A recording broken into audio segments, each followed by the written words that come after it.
आज आम गोटे प्रकार शाग भाजबू गोटे हूँ सुनसुनिया शाग देखो आईटा हूँ सजना शाग जोटा कि ब्रह्मपुर में कहते मुनिंगा शाग बोटे। तो आज आम यहाँ देखा गाँ स्टाइल केमती भजा हो चलते। शाग भजा फास्ट तेल देलु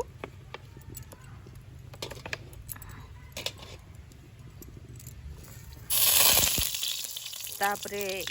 एटा सोरिष पड़िला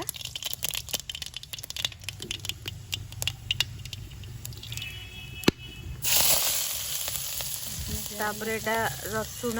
प्याज और लंका जोड़ा छेचा है पड़ी डायरेक्ट तापरे ताकू टिके भाजी दबा तापरे एथिरे टिके लूण पड़िबो देखंतु हम टिके लूण पके देलो तापरे एठी देखंतु केमती सागटा सबू दुई प्रकार सागटा को एबे कट्टा होची।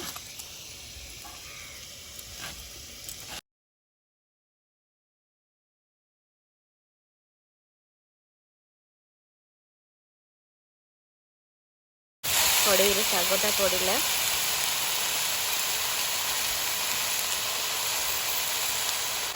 शागटा एमती पड़ सारा पर शागटा को एबे किछि समय घोड़े दबा गोटे 2-4 मिनिट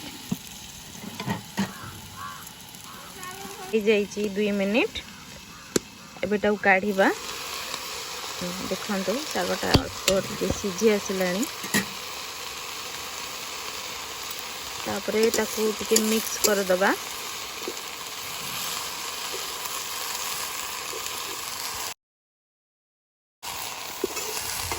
एटा देखो पूरा चुली रे होचे चुली रे शाग भाजी खाइले बहुत भल लगे चुली रे जहाँ भी रांधिले भल लगे। शागटा चारिपट को एमती टिके खेले देबे एमती करवा द्वारा कौन हुए ना शागटा बिंडा हेनी आ खाइबा को भी बहुत टेस्टी लगे। आउ शाग को जमा भी घोड़ेबेनि आउ ताकू शाग को घोड़े देले बहुत सीझी जीव आ से पूरा बिंडा हो जीव सेतिपई आ तो घोड़ा हेनी तो सेमिति शागटा को टिके खाली भजा हम।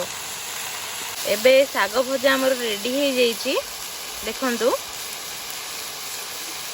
शाग भजा रेडी हो जाइए पखाल सहित खातु बहुत बढ़िया लगे सुनसुनिया शाग सजना शाग मिक्स एमती कर बन खातु भल भी आपको लगे केमती आप भी बन खातु केमती लगे मतलब कमेंट में कहबे निश्चय कहबे।